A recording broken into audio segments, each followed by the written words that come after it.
बच्चे अब हमें इसको सेक्शन करना है ना, हम इससे ठीक इससे चलो तो सेक्शन करना है, आपको बताया है जहां से सेक्शन करना रहता है बाबू वहां से सेक्शन यानी कटिंग प्लेन लाइन ड्रॉ करते हैं। चलो कटिंग प्लेन लाइन ई वाला हो गया बाबू।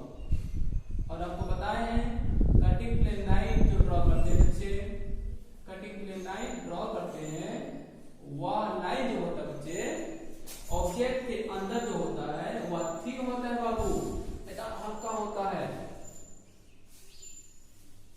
एकदम हल्का होगा बाबू ऑब्जेक्ट के अंदर,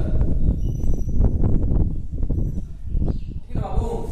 लेकिन ऑब्जेक्ट के बाहर जो होता है बच्चे वह थिक हो जाता है यानी मोटा हो जाता है। ये जो हो गया बाबू ए डैश जो हुआ बाबू, यह कटिंग प्लेन लाइन है जहां से इस ऑब्जेक्ट को काटा गया है।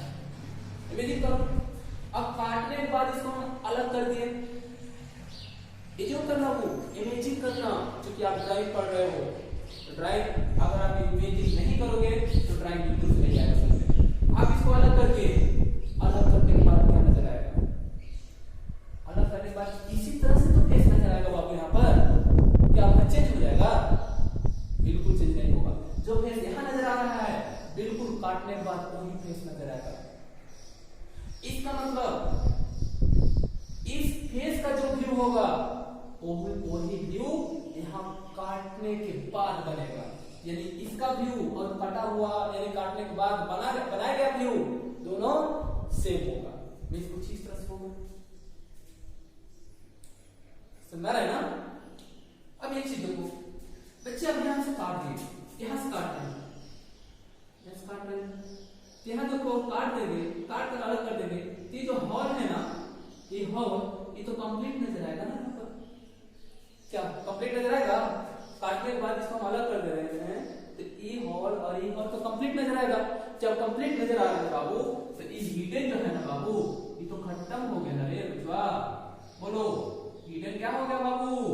खत्म हो गया, हिडन अब नहीं रहा। बिल्कुल सेम कंडीशन यहाँ भी है, यहाँ जब काट के अलग करो तो यहाँ जो हॉल था पहले हॉल जो है छुपा हुआ था, काटने के बाद ये हॉल जब क्या होगा बाबू वह कंप्लीटली नजर आएगा। इसलिए यहाँ भी हिडन जो है ना बाबू वह क्या हो जाएगा, वह हिडन अब नहीं रहेगा, ठीक ना बाबू?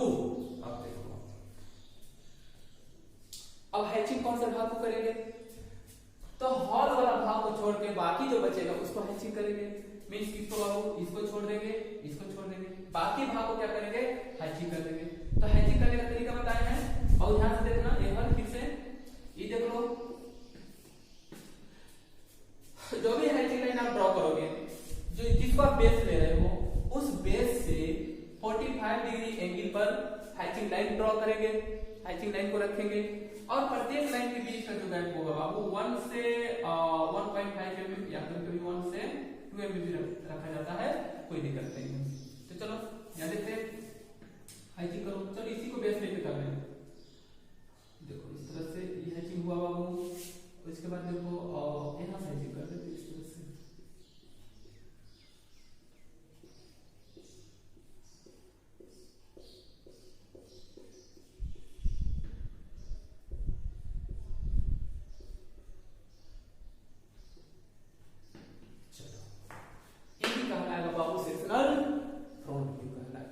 उम्मीद करते हैं कि आप लोगों को आ गया होगा समझ में।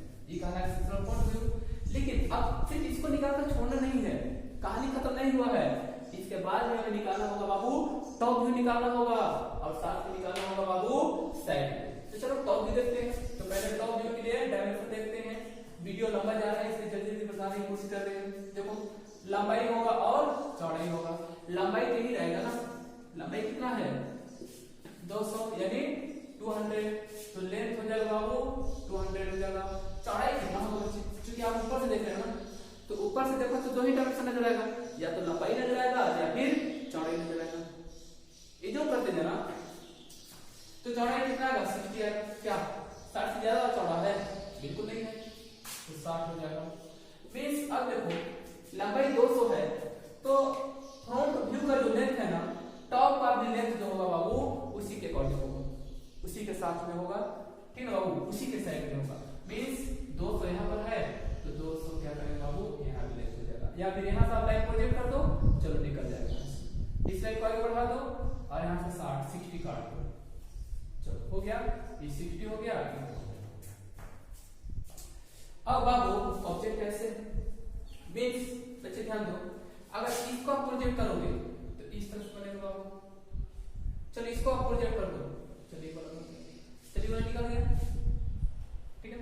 अब यहाँ देखो बाबू, ये तो हॉलो है ना बाबू, हॉलो है इस तरह से, और आपको बताए हैं जो हॉलो रहता है, ठीक ना,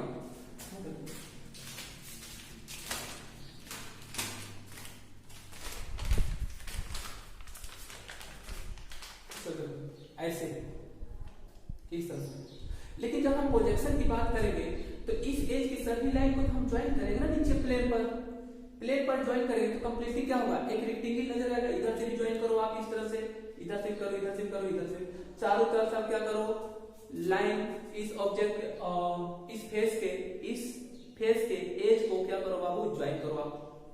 तो नीचे प्लेन पर जो लाइन बनेगा बाबू वह कंप्लीटली क्या होगा, एक रेक्टेंगल नजर आएगा, जो कि यहाँ पर, जो यहाँ इसी तरह ऐसे ना बाबू, ऐसे ऐसे तो ऐसे होगा, ऐसे मींस ऐसे ज्वाइन करेंगे तो बनेगा। और बताए हैं अगर हॉलो है मींस हॉल है तो उसके लिए सेंटर लाइन देना जरूरी है। सेंटर लाइन नहीं दोगे तो फिर तो गड़बड़ हो जाएगा, ध्यान रखना जरा। तो ये वाला हो गया। अब ये जो दिख रहा है बच्चे, ये कंप्लीटली हॉल को बता रहा है, हॉल, ठीक है। बाबू देखो ऊपर से हम देख रहे हैं तो ये जो है हॉल जो अंदर है इसका ये नजर नहीं आ रहा है, तो इसका तो निकलेगा हिडन। तो अगर आप यहां से और यहां से लाइन प्रोजेक्ट करोगे तो यहां निकल जाएगा इस तरह से हिडन। किसका निकलेगा, ये वाला, चलो निकल गया, ये वाला हिडन निकल गया। और वो देखो ये तो नजर आएगा ना, दोनों हॉल नजर आएगा ऊपर से तो बिल्कुल मिडिल में है बाबू। देखो यहां से इसको लाइन को यहाँ सेंटर लाइन को प्रोजेक्ट करोगे तो यहाँ आ जाएगा, मींस ये नजर आएगा। और इसी को और आगे से बढ़ा दोगे तो क्या होगा बाबू, ये नजर आएगा। चलिए निकल गया। चलो जल्दी से बना देते हैं क्योंकि वीडियो ज्यादा लंबा जा रहा है। चलो अब बात करें साइड की। चलो देखो साइड व्यू वाला होगा, तो साइड व्यू के लिए साइड में क्या चाहिए बाबू, अगर इसको आप लंबाई दे रहे हैं तो चौड़ाई हो जाएगा ना, 20 चौड़ाई होगा, मींस चौड़ाई इनटू उसके बाद तो ऊंचाई नजर आएगा ना। जब आप यहां से देख रहे हो तो एक चौड़ाई नजर आएगा और दूसरा ऊंचाई नजर आएगा, तो एच हो जाएगा। अब चौड़ाई कितना है बच्चे, 60 है। और हाइट कितना है, हाइट कैसे निकाले कितना, 85। चलो इस लाइन को प्रोजेक्ट करो इस तरह से निकल जाएगा। अगर आप एंगल यहाँ 45 लेकर आप बनाओगे लाइन को प्रोजेक्ट करके इस तरह से, तो यहाँ से ऐसे आएगा, सॉरी यहाँ से फिर ऐसे प्रोजेक्ट करोगे तो निकल जाएगा, ठीक है। इस तरह से निकल गया। 45 डिग्री का 45 डिग्री इंक्लाइन सेलेक्ट पर लाइन को प्रोजेक्ट कर दो, निकल जाएगा। या कंपास भी कर सकते हो। अब साइड से देखना है, साइड से देखते हैं कंप्लीटली फेस नजर आएगा, जो जी वाला फेस है। इस लाइन को प्रोजेक्ट करो, इस लाइन को प्रोजेक्ट करो, चलो बन गया।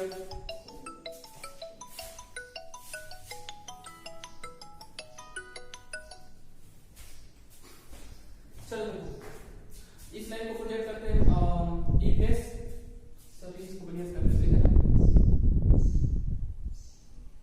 चलो ये निकल गया, ये वाला।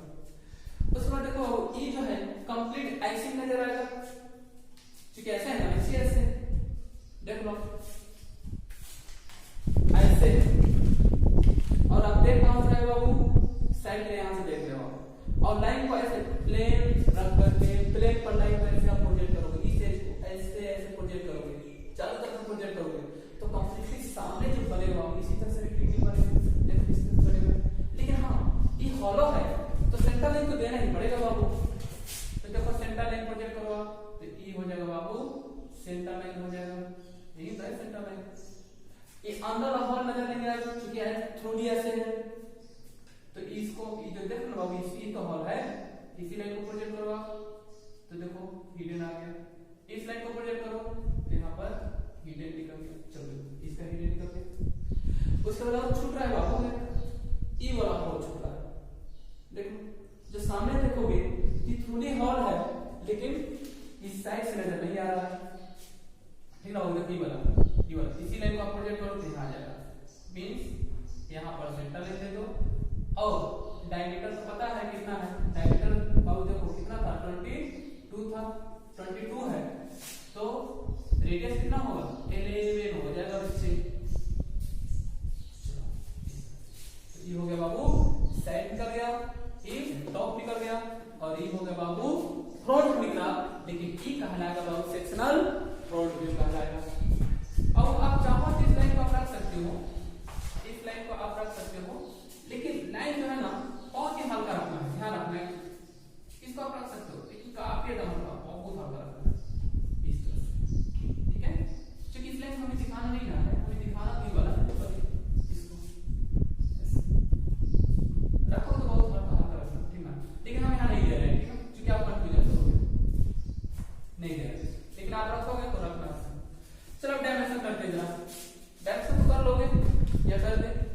चलो देखते हैं, यहाँ से जो है बाबू, यहाँ से 30, फिर यहाँ से ये वाला 30 सेंटर तक का, और फिर इस लाइन को आगे बढ़ा दो, फिर इसको बढ़ा दो बाबू। इस लाइन को ना एक्सटेंशन लाइन करते हैं। कौन सा लाइन करते हैं बच्चे, एक्सटेंशन लाइन करते हैं, एक्सटेंशन लाइन करते हैं बच्चे। और ये जो लाइन दे रहे हैं बाबू, इसको कहा जाता है डायमेंशन लाइन, ठीक है बाबू। डायमेंशन का क्लास लेते हैं आपको कॉलेज से। ऐसे डायमेंशन लाइन जो होता है ना, बड़ा इंपॉर्टेंट है बाबू। डायमेंशन लाइन जो है किसी भी ऑब्जेक्ट की, चाहे वह 2D हो या फिर 3D हो, कोई भी ऑब्जेक्ट हो, उसकी माप को बताता है। और डायमेंशन लाइन जो है ना जैसे तैसे नहीं देते बाबू। डायमेंशन लाइन जब भी देते बच्चे, इस ऑब्जेक्ट लाइन इसको करते हैं, ये जो है ना बाबू, इसको ऑब्जेक्ट लाइन करते हैं। यानी ऑब्जेक्ट लाइन से इस डायमेंशन लाइन के बीच का जो दूरी होता है बच्चे, या होता है बाबू 5 से 10 mm या 5 से 8 mm के बीच में होता है। किसी किसी बुक में 10 होता है, 8 होता है, लेकिन दोनों कर लेते हैं, लेकिन स्टैंडर्ड 5 से 8 ही होता है। तो यानी इस लाइन से इस डायमेंशन लाइन के बीच की दूरी 5 से 8 होगा, यानी 5 से कम नहीं होता है, जो रूल है उसको बता रहे हैं, और 8 से ज्यादा नहीं होता है। या अगर इसको लेते हो तो 10 से ज्यादा नहीं होगा। और फिर अगला जो डायमेंशन दोगे तो फिर इसी रूल को आप अप्लाई फॉलो करोगे नेक्स्ट डायमेंशन में। और अब इसके एक्सटेंशन लाइन करते हैं ना, ये देखो और एक्सटेंशन लाइन भी जैसे तैसे नहीं देते हैं बच्चा। एक्सटेंशन लाइन जो होता है ना, एरो हेड के बाद 3 mm तक आगे बढ़ाया जाता है बाबू, ध्यान देना जरा, 3 mm तक। एरो हेड के बाद 3 mm तक लाइन को एक्सटेंड किया जाता है ना, extension line extend 3 mm after arrow head.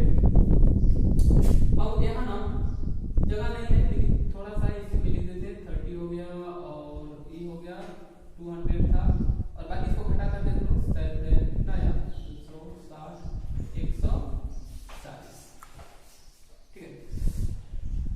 और बाबू फिर से कर देखो, एक्सटेंशन लाइन जो है ना जैसे तैसे नहीं देते हैं, एरो हेड के बाद 3 mm बढ़ाते हैं, और यहाँ ना लाइन को टच नहीं करते बाबू। ध्यान देना एक चीज, बड़ा इंटरेस्टिंग चीज है बाबू, बहुत इंटरेस्टिंग चीज। ये छोटा छोटा पॉइंट को दिमाग में रखना बहुत जरूरी है बाबू। यानी यहाँ देखो, ये जो ऑब्जेक्ट लाइन है ना, या आउटलाइन करते हैं, यहाँ से इस एक्सटेंशन लाइन की बीच का जो दूरी होता है बाबू, या 1 से 2 mm के बीच में रखा जाता है। ध्यान से देखना जरा, जब भी आप डायमेंशन करोगे इस सारा रूल को फॉलो करोगे। डायमेंशन लाइन देने का तरीका क्लासिक ले लेते हैं, अलग से पता चल जाए। चलो इसका डायमेंशन बदलते हैं। चलो इसका डायमेंशन जो है बाबू, ये हो गया 60। और एरो हेड देखो आप देख रहे होंगे, जब भी जहां भी हम एरो हेड दिए हैं तो देखो एरो हेड का एरो हेड बाबू ऐसे नहीं किया था, जिस गलती होगा। एरो हेड जो है बाबू इस तरह नहीं करते, जैसा तैसा नहीं करते हैं कि एरो हेड का एक रेशियो होता है। रेशियो यहां लिख देते हैं, ratio of arrow head. Ratio of arrow head बाबू 1:3 होता है। जैसे ध्यान देना जरा, ये जो अगर चूंकि रेशियो में है ना, अगर रेशियो अगर यूनिट लेते हो, इकाई लेते हो आप, तो लेंथ जो होगा बच्चे 1:3 होगा। बाबू यहां से यहां 3 होगा, बच्चे ध्यान देना। ये जो होगा बाबू 3 होगा, दिख रहा है कि नहीं? दिख रहा है ना बाबू? ये जो होगा बाबू ये 3 mm होगा लेंथ।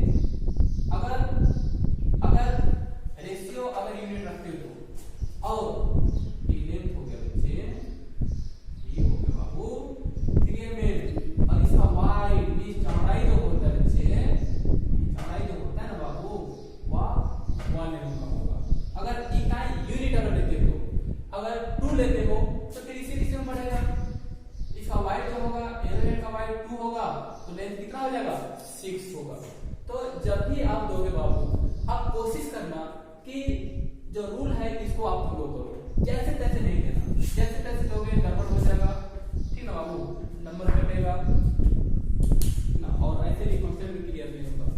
चलो ठीक है, और बाकी इसको आप लोग डायमेंशन कर लेना, ठीक ना? बाकी जो है यहाँ बताए दिए हैं डायमेंशन कैसे करना है, और वीडियो ऐसे ज्यादा हो रहा है, ठीक है, रहने देते हैं। बाकी अगले क्लास में, नेक्स्ट टॉपिक में, नेक्स्ट लेक्चर में हम बताएंगे।